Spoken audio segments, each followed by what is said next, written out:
Hi friends, hello my dear students. स्वागत है आप सबका आपके अपने ही यूट्यूब चैनल केमिस्ट्री वर्ल्ड में। बच्चों, इस वीडियो में हम आपको ये बताने वाले हैं कि जो हाई स्कोरर बच्चे होते हैं या फुल में फुल मार्क्स लाने वाले बच्चे होते हैं, उनकी कापियाँ कैसी होती हैं और उनके कंपैरिजन में आपकी कापियाँ कैसी होती हैं। तो बच्चों, मैं बता दूं, आप में और उनमें कोई ज़्यादा फ़र्क नहीं होता है। बशर्ते ये होता है कि वे टाइम मैनेज बेटर तरीके से कर लेते हैं और साथ ही साथ में उनका जो आंसर शीट होता है वो बेटर रीडेबल होता है, साफ़ सुथरा होता है।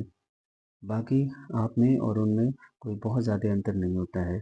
जैसा कि बच्चों, आज आपके सामने मैं पिछले साल 2023 में 70 आउट ऑफ 70 स्कोरर एक बच्चे की आंसर शीट सीबीएसई की आंसर शीट ले आने वाले हैं ला रहा हूँ। ये आपको आंसर शीट सीबीएसई के ऑफिशियल वेबसाइट से ली गई है और इसमें आपको एक बच्चे की आंसर शीट जो दी गई है, ये फुल में फुल स्कोर वाले बच्चे हैं।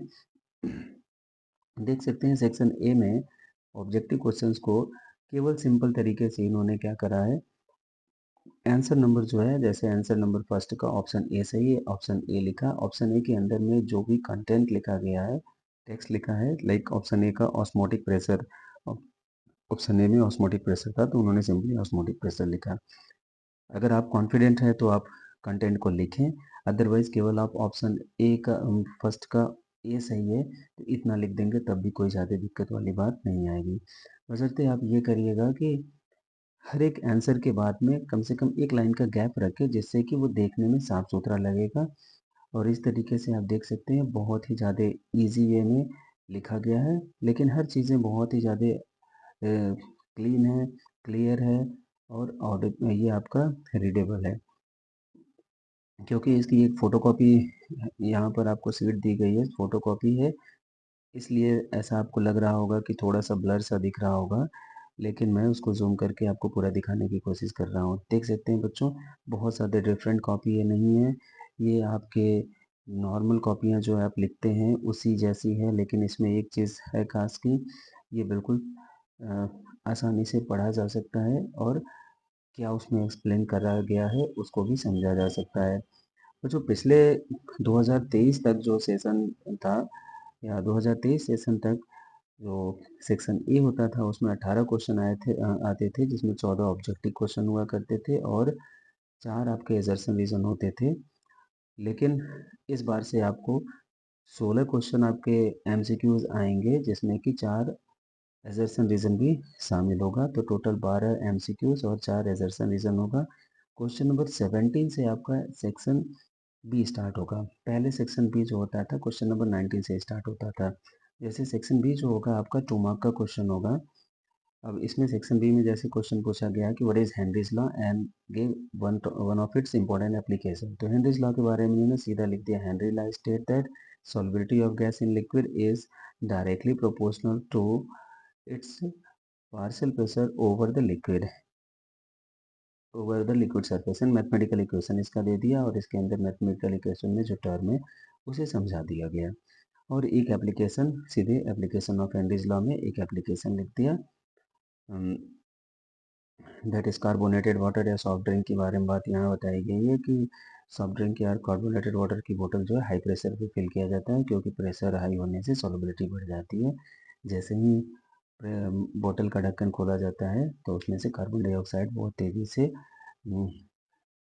फिजीनेस के फॉर्म में आता है। बस इतने में ही आपका एक नंबर एक्सप्लेनेशन का, दूसरा नंबर इसके एप्लीकेशन का मिल जाएगा। इस तरीके से बच्चों आपको क्या करना है, साफ सुथरा लिखना है और कोशिश करना है टाइम मैनेज हो और राइटिंग आपकी पढ़ने में आए, और दैट मीन्स रीडेबल होना चाहिए। ऐसे ही आप देख सकते हैं कि वन बाय वन क्वेश्चंस को कैसे पूछा गया है और उसमें इन्होंने कितना साफ सुथरे तरीके से लिखा हुआ है आंसर शीट को। इसी तरीके से आपको अपनी कॉपी में भी आंसर शीट जो है वो अपने आंसर शीट को भी साफ सुथरा लिखना पड़ेगा, जिससे कि एक अच्छा इंप्रेशन आए। जैसे यहाँ पर अल्कोहल का डिहाइड्रेशन बताया गया है, तो डिहाइड्रेशन के मैकेनिज्म में प्रोटोनेशन, फिर उसके बाद डिहाइड्रेशन, देन लास्ट में removal of the beta hydrogen या डीप्रोटोनेशन एल्कीन का फॉर्मेशन हो रहा है। बिल्कुल एक एक स्टेप को साफ साफ लिखा गया है। ऐसे ही आपको भी साफ सुथरे तरीके से लिखना है। यहाँ एक जैसे कन्वर्जन दिखाया है जिसमें कि रिमेटिमेंट रिएक्शन से सल्फाइड का फॉर्मेशन दिखाया गया है। एक एक चीज़ों को आप देख सकते हैं साफ सुथरा तरीके से लिखा गया है। तो बच्चों इसमें आपको बहुत ज़्यादा परेशान होने की बात नहीं है। टाइम मैनेज करना है। जैसे यहाँ एक दिया आइडियल और नॉन आइडियल सोल्यूशन दिया, इन्हें 2 कॉलम बना दिया। एक साइड आइडियल सोल्यूशन, दूसरे साइड नॉन आइडियल सोल्यूशन। इसके बारे में जो भी पॉइंट्स है प्रॉपर तरीके से लिख दिया।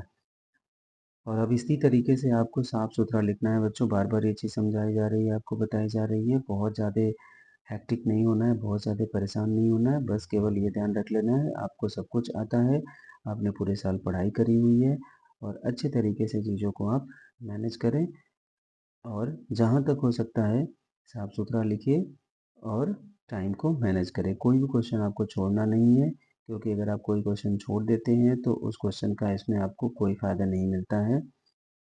अगर उसके बारे में आपने कुछ लिख कर आए हैं रिलेटेड तो ज़रूर कुछ ना कुछ उसमें आपके मार्क्स मिलते हैं। इस बात का आपको पूरा पूरा ध्यान होना चाहिए। तो बच्चों ये रहा आपका एक टॉपर बच्चे की आंसर शीट और इसको देख करके आप कंपेयर कर सकते हैं कि आप कहीं बहुत ज़्यादा डिफरेंट नहीं है उससे, ना तो ये बच्चा आपसे डिफरेंट है। बस केवल ये है कि यहाँ पर उसने अपने आंसर शीट में क्लैरिटी का बहुत ध्यान रखा और आप भी इस चीज़ का ध्यान रखेंगे। तो उम्मीद करता हूँ ये वीडियो आपके लिए बहुत ही ज़्यादा फ़ायदेमंद होने वाला है और अधिक से अधिक अपने दोस्तों से शेयर करें और अपने आप को भी इस वीडियो के अकॉर्डिंग अपने राइटिंग और आंसर शीट को बेटर करने की कोशिश करें। इसी तरह के वैल्यूएबल वीडियो के लिए चैनल को लाइक और सब्सक्राइब करिए। आपका सहयोग आगे भी नए नए इन्फॉर्मेशन के लिए हमें इन्फ्लुएंस करेगा और मैं अपनी तरफ से भरपूर कोशिश करता रहूँगा। धन्यवाद।